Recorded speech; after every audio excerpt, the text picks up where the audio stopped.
मैं हूं आपके साथ ऋतु सिंह और आप देख रहे हैं हमारा खास शो वक्फ में सनातनी क्यों तनातनी। वक्फ के नाम पर एक बार फिर से ठन गई है। दरअसल नए वक्फ अधिनियम के तहत मध्य प्रदेश में वक्फ बोर्ड का पुनर्गठन राज्य सरकार ने कर दिया है। मध्य प्रदेश देश का पहला राज्य बन गया है जिसने नए अधिनियम के तहत 2 हिंदू सदस्यों को भी वक्फ बोर्ड में शामिल किया।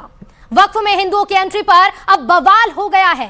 अब तक वक्फ बोर्ड में केवल मुस्लिम समुदाय के प्रतिनिधि ही शामिल होते थे। मुस्लिम पक्ष इसका विरोध कर रहा है। मुस्लिम पक्ष का कहना है कि वक्फ बोर्ड मुसलमानों की एक धार्मिक और इस्लामी संस्था है। ऐसी संस्था में गैर मुसलमानों की नियुक्ति जायज नहीं है और ये उन्हें स्वीकार नहीं। मुस्लिम पक्ष का यह भी कहना है कि जो लोग इस्लाम और वक्फ व्यवस्था की बारीकियों से वाकिफ नहीं हैं, वो वक्फ बोर्ड में क्या भूमिका निभाएंगे। उन्होंने यह सवाल किया है कि क्या कभी किसी मुस्लिम को महाकाल मंदिर समिति या राम मंदिर ट्रस्ट का सदस्य बनाया जा सकता है। इस सवाल के जवाब में हिंदू धर्मगुरु अनिलानंद महाराज ने कहा कि जो भी मुस्लिम सनातन धर्म को अपनाएगा उसे निश्चित रूप से शामिल किया जाएगा। अगर यही सवाल वक्फ बोर्ड में हिंदुओं की एंट्री को लेकर किया जाए तो हिंदू धर्मगुरु क्या कहेंगे। सवाल यह है, वक्फ में सनातनी होने से आखिर तनातनी क्यों हो रही है। इसी मुद्दे पर करेंगे चर्चा। खास मेहमान हमारे साथ जुड़ गए हैं। हमारे साथ इस वक्त मौजूद हैं शबनम खान जी, मुस्लिम स्कॉलर हैं। शबनम जी, बहुत स्वागत है आपका न्यूज़ 18 पर। सुबुही खान जी मेरे साथ जुड़ गई हैं, फाउंडर हैं सनातनी मुस्लिम मूवमेंट की। सुबुही जी, आपका भी बहुत स्वागत है न्यूज़ 18 पर। सैयद जब्बार जी हमारे साथ जुड़ गए हैं, राजनीतिक विश्लेषक है। सैयद जी, आपका भी बहुत स्वागत। और हमारे साथ इस वक्त हाजिक खान जी मौजूद है, मुस्लिम स्कॉलर हैं। हाजिक जी, बहुत स्वागत आपका। और सबसे पहला सवाल हाजिक जी मेरा आपसे ही रहेगा कि आखिर क्यों तनातनी है। अगर अधिनियम बनाया गया और उसके तहत मध्य प्रदेश में फैसला ले लिया गया है तो इसमें इतनी दिक्कत क्यों है। देखिए मैडम, बात यह है कि सर जो वक्फ बोर्ड की जो संस्था है वो राष्ट्रीय हित पर है, सरकार के नेतृत्व में है और हमारे बुजुर्गों ने अपनी प्रॉपर्टियां मुसलमानों के फलाह बहबूद के लिए वक्फ की हैं और वक्फ बोर्ड को भी बनाने वाला इस देश का संविधान है और संविधान के खिलाफ कोई भी कार्रवाई की जाएगी, चाहे मैं करूं सरकार करे, वो संवैधानिक नहीं होगी, देश हित में नहीं होगी। लेकिन हासिक जी, आप कह रहे हैं कि किसी गैर मुस्लिम को शामिल कर लेना, हिंदू को शामिल करना, आप कह रहे हैं कभी किसी मुस्लिम को शामिल नहीं किया गया। न्यूज़ 18 पर ही वो आंकड़े चले हैं कि जब कर्नाटक की कांग्रेस सरकार ने अवि मुक्तेश्वर स्वामी ब्रह्मोत्सव कमेटी में मुस्लिम सदस्य बनाया था, उस वक्त ये विरोध के स्वर नहीं उठे थे। क्या कहेंगी शबनम जी। सबसे पहले तो ऋतु जी मैं ये कहना चाहती हूँ कि वक्फ बोर्ड है ही क्यों, वक्फ बोर्ड होना ही नहीं चाहिए। मेरे भारत की संपत्ति के लिए कोई एक कम्युनिटी उठकर कहे कि जी ये सारी संपत्ति हमारी है, ताजमहल भी हमारा, कनॉट प्लेस भी हमारा, सारी जमीन हमारी, ऐसा कैसे। पहला तो मेरा सवाल यही है, क्यों भाई, ऐसा क्यों। कांग्रेस ने अपने लिए एक सेटअप तैयार किया। कांग्रेस ने कहा कि ये जो जमीन है कभी बाई चांस कुछ उथल पुथल हो तो ये हमारे कब्जे में कैसे रहनी चाहिए, तो उन्होंने मुसलमान के कंधे पे रख के बंदूक चलाई और एक वक्फ बोर्ड का निर्माण कर दिया और वो वक्फ बोर्ड वाले सारे खुद एंजॉय करते रहे। जो गरीबों के लिए कुछ भी पहुंचाने की, मूलभूत सुविधाएं पहुंचाने की जरूरत थी वो उन तक छोड़िए। मैं तो महिलाओं की बात कर रही हूँ। कोई महिला अगर इनके पास 5 रुपए भी लेने चली गई और इन्होंने दिया हो, नहीं। स्कूल कॉलेज कोई बड़े इदारे खड़े करे हो, नहीं। ये कुछ भी करने को तैयार नहीं है। तो क्या 2 हिंदुओं की एंट्री होने से पूरे बोर्ड का काम सुचारू हो जाएगा शबनम जी। नहीं, अगर 2 हिंदू भाई वहां पर रहेंगे, एटलीस्ट इनकी मुश्किल तो कस के रख सकते हैं ना, उनकी पैनी नजर तो रहेगी ना इनके ऊपर। ये जो मुसलमानों का अपने आप तालमेल घालमेल करते रहते थे और वहां पर कुछ भी जितना भी पैसा आया, अभी पूछ लीजिएगा कि कितना कितना कहां खर्च हुआ है। सारे कब्रिस्तानों पे इनका कब्जा है, एक छत्र राज है। कब्रिस्तान में किस तरीके की अव्यवस्था है, मैं कब्रिस्तान की बात बता रही हूँ और चीजें छोड़ दीजिए। सब चीजों पे खुद काबिज हैं, किसी मुसलमान को कोई बेनिफिट नहीं है। तो अब जो 2 हिंदू भाई रहेंगे, और मैं आपके माध्यम से एक चीज और पूछ रही हूँ इनसे, सेकुलर होना, आप तो सेकुलर कहते हो, चलो दूसरी पार्टी को मैं साइड रख दे रही हूँ एक सेकंड के लिए। आप तो सेकुलर कहते हो, आपको तो सबका हिंदू भाइयों का स्वागत करना चाहिए गले लगा लगा के। देखो हम हैं असली सेकुलर, आओ हिंदू भाइयों हमारे साथ मेंबर रहो, चेयरमैन भी चाहे आप बन जाओ। नहीं, फिर सेकुलरिज्म खतरे में आ गया आपका, फिर हो गए आप परेशान। तो इनकी जो मोनोपोली चलती थी वो खत्म हो जाएगी, जो दुकानें खोल रखी थी वक्फ बोर्ड के नाम पे वो खत्म हो जाएंगी। सैयद जी, कौन सी दुकानें बंद होने का खतरा है? जी बहुत बहुत धन्यवाद सभी को, मेरा जय हिंद जय संविधान। देखिए, जो नफरत के कारोबारी हैं उनकी दुकानें और उनके बाजार तो बंद होने जा रहे हैं, और मैं इसलिए कह रहा हूँ, सही बोल रहे हैं, इनका बंदी होने जा रहा है। बीच में नहीं बोला शबनम आपके, वो इसलिए कह रहा हूँ क्योंकि आप देखें अभी तक जो राम मंदिर ट्रस्ट के अंदर जी जो लूट हुई है, डकैती हुई है, उसको तो बचा नहीं पाए। उसमें कौन लोग थे? जो खास तौर पे चंदा चोरी इन्होंने करा, ये मैंने आरोप नहीं लगाया, मेमोरी अखाड़े लगाए, चंदा चोरी करी और अपने उद्योगपति मित्रों को अपने उद्योगपति मित्रों को जमीनें बेचने का जो धंधा कर रहे हैं, आज वो वक्फ बोर्ड का ये जवाब नहीं है। क्यों नहीं है? क्यों ये जवाब कैसे हुआ? आप बताइए कि दो हिंदुओं की एंट्री से वक्फ बोर्ड पाक है, वक्फ बोर्ड साफ है, वक्फ बोर्ड कोई गड़बड़ी नहीं कर रहा है, तो दो हिंदू शामिल हो जाएंगे तो दिक्कत क्या हो जाएगी? ठीक है, मैं लौटूंगी। प्रॉपर्टी है, सुनिए रुक जाइए। नहीं, वक्फ बोर्ड की प्रॉपर्टी बड़ी प्रीमियम प्रॉपर्टी है, उसमें दो आरएसएस के लोग डालेंगे, आरएसएस, विश्व हिंदू परिषद, भारतीय जनता पार्टी की मानसिकता जो जुड़े लोगों को डालेंगे, और वो करेंगे चोरी। जैसे चोरी करिए, राम मंदिर को नहीं छोड़ा इन लोगों ने, दिक्कत क्यों? ठीक है, लोग हैं, चंदा चोर हैं, छोटे किस्म के लोग हैं, जहां मिलेगा मौका चोर है, नहीं बता पाएंगे। सैयद जी आप अपना पेज हाई कर लेंगे, जो 70 साल में नहीं लूटा, इनका बस चल रहा है कि सही नहीं बताया जा सकता है। सुबोई जी, इतनी दिक्कत क्यों है? ठीक आप है, कितना भी कवर दे लीजिए, लेकिन सरकार बचेगी नहीं। सैयद जी ठीक है, हो गया आपका समय, कर दिया, ठीक है, हो गया। वक्फ बोर्ड का जवाब ले लेते हैं, वक्फ बोर्ड का जवाब ले लेते हैं। कम तमाम मुद्दे उठा लिए, खूब आरोप भी लगा दिए। सुबोई जी जी क्या दिक्कत, आखिर इतनी दिक्कत क्यों है? आरएसएस के लोग बता दिए, बीजेपी के लोग बता दिए, अब वो दो लोग जिन पदों पे रह गए होंगे वो दो लोग जानते हैं, और उनका जो राजनीतिक इतिहास रहा है, जो भी इतिहास रहा है वो लोग जानते हैं। लेकिन इसमें जो दो लोग लिए गए हैं, सैयद अरे सवाल मुझसे मैं उनसे सवाल पूछ रही हूँ, मैं उनसे सवाल पूछ रही हूँ, और उसी बेस पे पूछे जो आपने उन्हें आरएसएस का लोग बताया है। जवाद जी ने कहा कि वक्फ बोर्ड बहुत अच्छे से चल रहा है। सबसे पहले तो वक्फ बोर्ड ना कहिए, उसको वक्फ माफिया कहिए, क्योंकि ये वो वक्फ माफिया है जिसके पास इस देश में रेलवे और डिफेंस के बाद सबसे ज्यादा जमीन है, 6 लाख से ज्यादा प्रॉपर्टीज हैं। लेकिन मुस्लिम समाज आज भी फल बेच रहा है, आज भी पंक्चर जोड़ रहा है, आज भी दिक्कत में परेशानियों में है और अपनी रोजी रोटी के लिए परेशान है। और आज भी सच्चर कमेटी की रिपोर्ट कहती है कि 90% मुसलमान भारत में गरीब है। अगर आप लोग इतने हितैषी होते और मुसलमानों के सरपरस्त होते तो आज वो हालत नहीं होती मुसलमानों की जो है। दूसरी बात देखिए, वक्फ एक्ट कोई एक इस्लामिक क्रिएशन नहीं है, कोई शरिया द्वारा वक्फ एक्ट, जवाद जी पढ़े लिखों की तरह बात करिए, पढ़े लिखे हैं। वक्फ एक्ट भारत के पार्लियामेंट के द्वारा पास किया हुआ एक कानून है। उस एक्ट के अंतर्गत ये अमेंडमेंट में प्रपोज हुआ है कि भाई अगर ये पार्लियामेंट की एक इंस्टीट्यूशन है, पार्लियामेंट द्वारा बनाई हुई, तो इसमें हिंदू मुस्लिम सभी मेंबर हो सकते हैं। As an officer of the court में मुसलमान होने के साथ वकील भी हूं। अच्छा। एक बात बताइए, अगर तिरुपति बालाजी मंदिर जो बहुत बड़ा तीर्थ है हिंदुओं का, कलयुग का वैकुंठ कहा जाता है, वहां पर अगर नॉन मुस्लिम मेंबर हो सकता है, अगर सिद्धि विनायक मंदिर में नॉन मुस्लिम मेंबर हो सकता है, अगर राम मंदिर जजमेंट में सुप्रीम कोर्ट की बेंच में मुसलमान जज हो सकता है, अगर उत्तर प्रदेश में कुंभ में आजम खान कुंभ के व्यवस्थापक हो सकते हैं, तो वक्फ बोर्ड में हिंदू मेंबर क्यों नहीं हो सकते? एक ये सिंपल सा कॉमन सेंस का सवाल मैं पूछ रही हूं। जब हर जगह हिंदू मुसलमान रिप्रेजेंट कर सकते हैं देश के किसी भी मोदी सरकार में एक भी मुसलमान कैबिनेट में नहीं है। हिंदू क्यों नहीं हो सकता? मोदी सरकार में एक भी टिकट मुसलमानों को नहीं मिलता। आप फिर आएंगे, कैबिनेट मंत्री मुसलमान नहीं है। अरे फिर राजनीति पर आ गए। अरे बहरूपियों को एक्सपोज कर दिया, ये पेट दर्द भी खत्म हो गया एक दिन।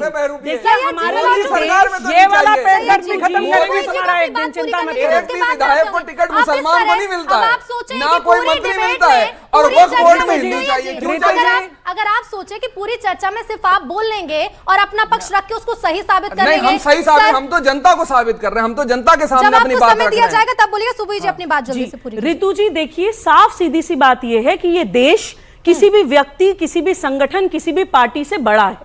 पार्टियां आएंगी जाएंगी, नेता आएंगे जाएंगे, हमें उन मुद्दों को सॉल्व करना है जिसने देश को पीछे रखा हुआ है। अभी मैं जवाद जी को एक उदाहरण देती हूं।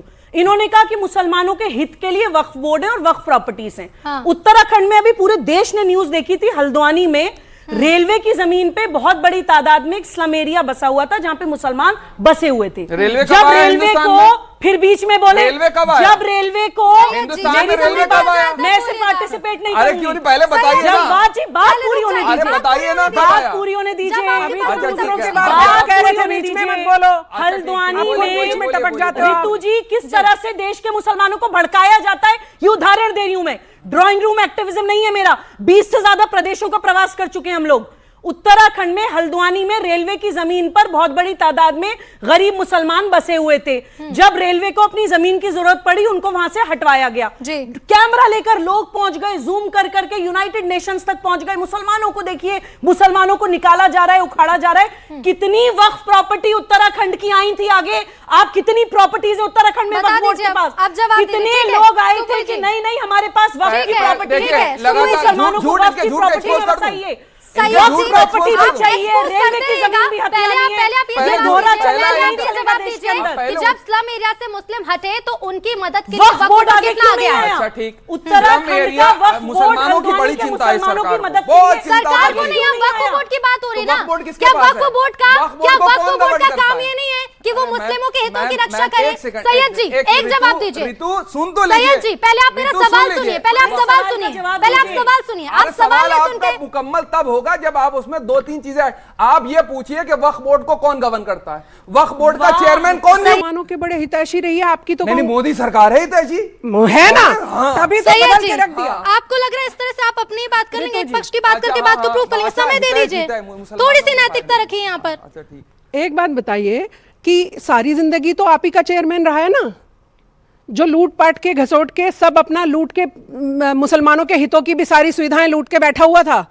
अब जो सरकार आई है, आपके पेट में दर्द इस बात का है, इनको ये दर्द नहीं है कि मुसलमानों को थोड़ा अपलिफ्ट हो जाएंगे, गरीब को बेचारे को मुख्य धारा मिल जाएगी, उसको ठेली से दुकान तक मिल जाएगी। इनको वो नहीं, इनको ये है। अरे भैया अपने 60 साल का गिना दो।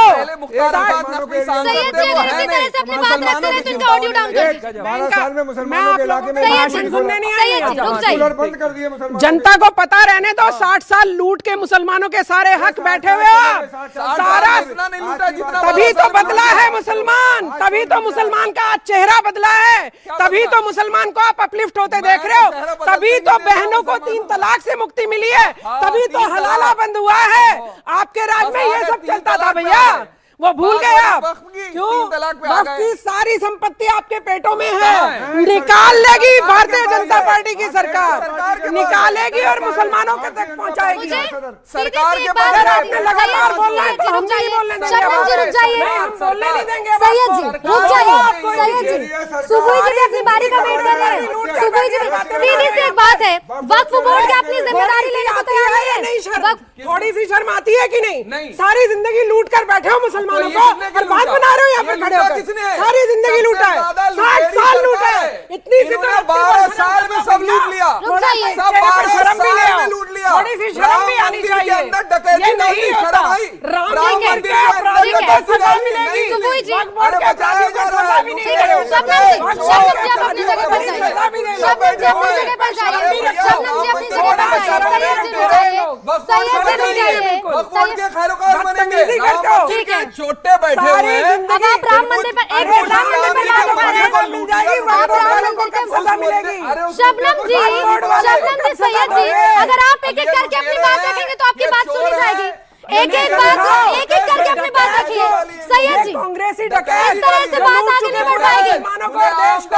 10 बार डकैत बोलने से कोई डकैत नहीं बन जाता, 10 बार चोर बोलने से कोई चोर नहीं बन जाता है। चोर है सैयद जी आपको जो मैं बोल रही हूँ 2 मिनट अपने 2 मिनट बात तो रुकने दीजिए उनको, अपनी बात तो रखने दीजिए, अपनी बात तो रखने दीजिए। सरकार ने पता क्या करा? वक्फ बोर्ड के अंदर कोई भी जमीन कोई भी घोटाला करता था तो उसके खिलाफ नॉन बेलेबल वारंट इशू होता था। इस सरकार ने क्या करा है कि उसको बहुत इजली बेल मिल जाएगा अगर किसी ने घोटाला करा। 3 साल के लिए उसके लिए सजा का प्रावधान था, इन्होंने खत्म कर दिया।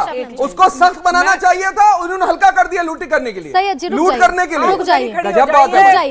ये पता है उसी सरकार की वक्फ बोर्ड के गठन पर सवाल उठते हैं। अरे हाँ, वही वक्फ बोर्ड पर सवाल उठा कि वक्फ बोर्ड क्या कर रहा है, तो सरकार ने गठन कर दिया। उसी सरकार ने 2 हिंदुओं को शामिल कर दिया तो दिक्कत हो गई। हाँ, बीजेपी की है आप। उसी सरकार ने 2 हिंदुओं को ऐड कर दिया तो दिक्कत हो गई। उनकी संस्था का रजिस्ट्रेशन है, आरएसएस का रजिस्ट्रेशन नहीं हुआ आज तक। पूछिए आरएसएस का रजिस्ट्रेशन हुआ? रुक जाइए अरे सैयद रजिस्ट्रेशन हुआ नहीं हुआ? सैयद जी रुक जाइए। अरे आरएसएस से नहीं जुड़े आप, आरएसएस से नहीं, आरएसएस से नहीं जुड़े। राष्ट्र तो फिर काहे के लिए सरकार की बैटिंग करनी है? बोलिए कि सरकार ने चोरी करी, बोलिए सरकार चोर है। हम लोग सरकार की नहीं भाई, आपने इनको प्रमोशन के लिए बुला रहे हैं क्या? सिर्फ एक लाइन। जवाद जी का लॉजिक तो यह है कि राम मंदिर घोटाले के बारे में मुसलमान बात करेगा, लेकिन वक्फ बोर्ड के बारे में भारतीय जनता पार्टी देखे भाई। वक्फ माफिया मुसलमान बच्चों के साथ जो बुरा करे वो बीजेपी देखे भाई। हम अपनी कौम का उत्थान नहीं चाहेंगे, हमसे दूसरों पे उंगली उठाएंगे। चलिए वक्फ बोर्ड में हिंदू शामिल हो गए, खूब तर्क दे दिए। अब एक और बात जानते हैं, छत्तीसगढ़ में जो नए नियम बने उन नियमों के बारे में आप सभी जानते होंगे कि अब निकाह के लिए वक्फ बोर्ड से मंजूरी लेनी होगी, वक्फ बोर्ड उसकी भी पूरी निगरानी करेगा। लेकिन इस पर भी मुस्लिम पक्ष आपत्ति जता रहा है। मुस्लिम पक्ष ये कह रहा है कि हम इस मामले को लेकर कोर्ट जाएंगे, क्योंकि फर्जी मौलाना अगर निकाह कर देता है, किसी नाबालिग को फंसा लिया जाता है तो मामला उजागर ना हो पाए, दिक्कत क्या है फिर? मैडम ये सैयद जी, हाफिज जी से जवाब। बात यह है कि निकाह जो होते हैं मैडम जी, वक्फ बोर्ड का उसमें कोई अधिकार नहीं है। निकाह जो है एक शरीयत का हुक्म है और शरीयत के एतबार से एक आलिम जो है वो मुफ्ती उसका पढ़ाता है निकाह, और निकाह के अंदर उसको रसीद दी जाती है। जो अनवैलिड लड़कियां हैं यानी 18 साल की नहीं है, उससे कम उम्र की जो लड़कियां हैं, उनका निकाह इस्लाम भी मना कर रहा है कि जब बालिग हो जाएं, सही हो जाएं, पढ़ लें, उसके बाद उसका निकाह करो। अगर उसमें कोई हेरा फेरी करता है, 420 करता है, कोई अगर गलत निकाह पढ़ाता है तो उसके खिलाफ कार्रवाई होना चाहिए। लेकिन हाफिज जी मेरी बात सुनिए, देश के लोगों को, देश की जनता को, देश के मुसलमानों को देश के कानून के एतबार से भी रहना है। इस्लाम कह रहा है कि जिस मुल्क में रह रहे हो उस मुल्क के कानून को भी मानना है। हमारा देश का मुल्क का कानून बनाने वालों क्यों ये कानून बनाया तो उसमें 300 विद्वान थे, इसमें हिंदुस्तान के अनपढ़ नहीं थे, जाहिल नहीं थे, जो 46 को 86 गए ऐसे नहीं थे। वो देश के उन्होंने संविधान बनाया सारे धर्मों की बातों को रखते हुए। हिंदू धर्म के एतबार से हिंदू रीति रिवाज के एतबार से होगी, मुस्लिम धर्म के एतबार से मुस्लिम रीति रिवाज की होगी, जैन धर्म के एतबार से जैन के एतबार से। लेकिन हाफिज एक बात सुनिएगा, मैं हिंदू धर्म से हूं। अगर कोई भी हिंदू धर्म का लड़का किसी मुस्लिम धर्म की नाबालिग लड़की को फंसाता है, बरगलाता है, उससे शादी करता है, और फिर जब पूरे हिंदू धर्म पर सवाल उठेंगे तो मुझे दिक्कत होगी। तो क्या किसी मुस्लिम धर्म का लड़का जब अपना नाम किसी हिंदू धर्म के नाम पर लड़के के नाम पर रखता है, किसी नाबालिग हिंदू लड़की को फंसाता है, और जब पूरी कौम पर सवाल उठते हैं, और इन्हीं सब मामलों को खत्म करने के लिए अगर कुछ बदलाव किए गए हैं, तो क्या इस बदलाव का स्वागत नहीं हो सकता? सैयद जी, लड़के के खिलाफ फौरन जेल भिजवाना चाहिए, लेकिन बिल्कुल कार्रवाई होनी चाहिए, कार्रवाई होती है, लेकिन उसके बाद जिंदगी किसकी खराब होती है? उस नाबालिग का क्या होता है? उस नाबालिग लड़की को क्या होता है? लड़की को पूरी जानकारी है, ये मुसलमान है, ऐसे नहीं है जो कई ऐसे मामले हाफिज जी, हाफिज बिल्कुल जाना चाहिए, लेकिन अपराध तो हुआ है ना। जो धोखा दे रहा है किसी लड़की को, हिंदू हो या मुसलमान हो, ये और आपके माध्यम से हम देश के हिंदू और लेकिन अगर इन मामलों की निगरानी की जा रही है, अगर इन मामलों की निगरानी की जा रही है तो निगरानी से फिर दिक्कत क्यों है? नहीं, अगर इस मामलों की निगरानी की, मैं लौटूं, आप मत बताइए कौन जवाब देगा? जब आपसे पूछा जाए तब बताइएगा। शबनम जी, इनको ये प्रॉब्लम नहीं है कि कानून क्या आ गया या मुसलमानों को फायदा किस चीज से आएगा। इनको मतलब है वो जो 4-4, 6-6 पकड़ के बैठ जाते थे वो बंद हो जाएंगी। जब आप एक भी आदमी नहीं है, गलत बयान कर रहे हैं, एक भी ये तो दुनिया का सबसे बड़ा जोक सुन लिया सारी देश की जनता ने। अच्छा, आपने इन दोनों को ही बोलने के लिए बुलाया क्या? नहीं, आपको समय देगा। हाफिज जी लौटूंगी। अगर आप दोनों नहीं बोलना है तो आप दोनों बोल लो आराम से। हाफिज जी ठीक है, हाफिज जी रुक जाइए, पंचायत करते रुक जाइए। मैं एक बात बता दूं, पंचायत वाले अंकल जी को मैं एक बात बता दूं, जहाँ ये रहते हैं ना वहीं से मैं हजारों 4-4 करी वाली निकाल के ला दूं। हाफिज जी रुक जाइए, अगर जवाब को रोक देंगे तो जवाब नहीं बदल जाएगा, जवाब को रोक देंगे तो जवाब नहीं बदल जाएगा, रुक जाइए। आप जब देखती हैं कि ये ऐसी बातें क्यों कर रहे हैं कि भाई कोई और देखेगा कि कितनी शादी कर ली, क्योंकि वो जो 3 तलाक, हलाला और वो जो 4-4 घर में रख रखी हैं, इन सब की इंक्वायरी करा लीजिए। अगर कहीं कहीं रखी हुई ना मिले ना अलग अलग जगह तो मुझे बता दीजिएगा। आप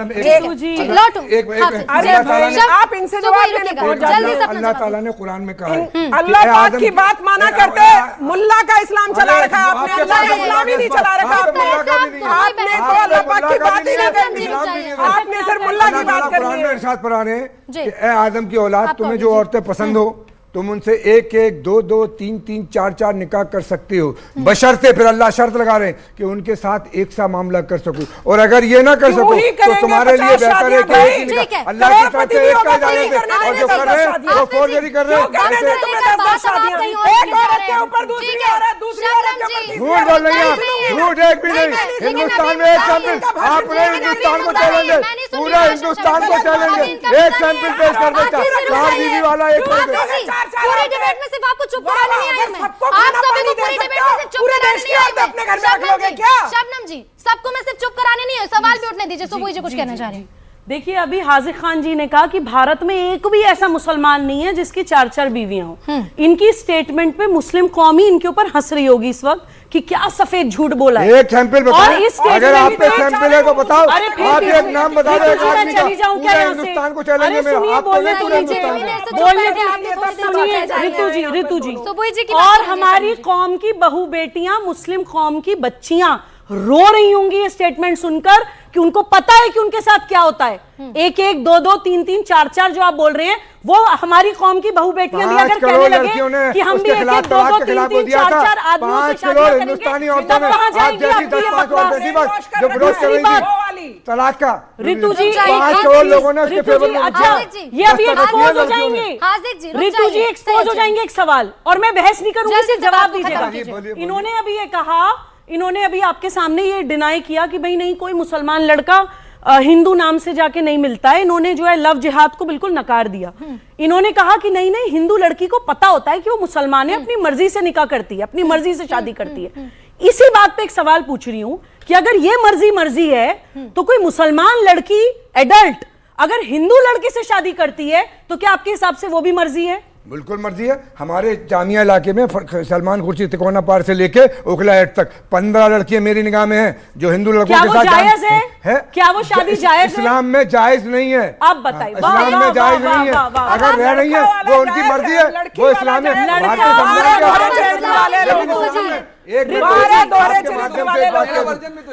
ऋतु जी मेरी बात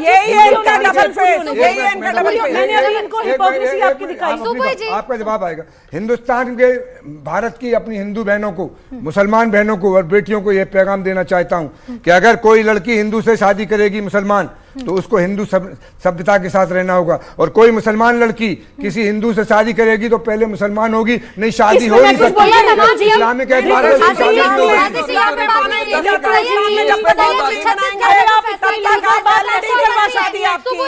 होगी, किसी तरीके से नहीं होगी, बिना कलमा पढ़ाए हुए इस्लाम में दाखिल हुए। एक क्लोजिंग कमेंट सैयद जी जल्दी से। नहीं, देखिए, सरकार की सारे फैसले होते हैं नियत पर। हमें इस सरकार की नियत ही नहीं समझ में आती है, ना नीति समझ में आती है, ना नियत ठीक है, ना इस सरकार की नीति सही है। क्योंकि ये सरकार एक चीज पे है कि कैसे भारत की अर्थव्यवस्था को आपसी आने ताने बाने को, संविधान को खराब करा जाए। सरकार पर सीधे सवाल। देखिए, सरकारें आएंगी जाएंगी, पार्टियां आती हैं जाती हैं, नेता बनते हैं और बिगड़ते हैं, लेकिन ये देश, इस देश की संस्कृति और इस देश के मूल्य हमेशा बने रहने चाहिए, और ये जिम्मेदारी 140 करोड़ भारतीयों की है। चाहे आप किसी भी भाषा, किसी भी जाति, किसी भी क्षेत्र और किसी भी संप्रदाय के हो, अपने देश के लिए आवाज उठाइए। ठीक है, शबनम जी क्लोजिंग कमेंट। मुसलमानों को देश की मुख्य धारा से नहीं जोड़ने देना, मुसलमानों को अपलिफ्ट नहीं होने देना, ये इनकी कारगुजारियां हैं और जिस पे ये पर्दा डालने की कोशिश करते हैं। और बेटियों को, मुसलमान की बेटी अगर वहां चली गई तो भाई आपको पता है ये क्या चाहते हैं? ये चाहते हैं कि मुसलमान की बेटियों को हम अपने चंगुल में फंसा के रखें ताकि निगरानी की तरह से उनका इस्तेमाल कर सकें। अपराध पर लगाम लगाना है जिम्मेदारी। ठीक है, ठीक है, हाफिज जी अपनी बात करें। हाजिक जी माफ कीजिए। हमारे देश के 140 करोड़, जैसा सुबी खान कह रही है, हिंदुस्तानियों को इस देश के संविधान के एतबार से रहना है, और हमारी सरकार जो बनती है उन्हें भी संविधान के आस्था के साथ रहना है। आज चमन की बर्बादी में किसकी साजिश शामिल है पतझड़ को इल्जाम न दो, माली फूल का कातिल है। इस देश की संविधान की धज्जियां उड़ाने वाले इस देश के चाहे नागरिक हो या सरकार हो, उन सब की जिम्मेदारी है कि देश के नागरिकों के लिए काम किया जाए। तो बदलाव से और नई व्यवस्था से कई तरह के सवाल भी उठ रहे हैं, कई इसके पक्ष में हैं तो विपक्ष के भी स्वर उठने लगे हैं। लेकिन देखना यही होगा कि जमीनी स्तर पर मध्य प्रदेश और छत्तीसगढ़ में इस व्यवस्था का क्या बदलाव होगा। आप सभी मेहमानों का बहुत शुक्रिया हमारे साथ जुड़ने के लिए, और इसी के साथ हमारी इस खास पेशकश में फिलहाल इतना ही। नमस्कार।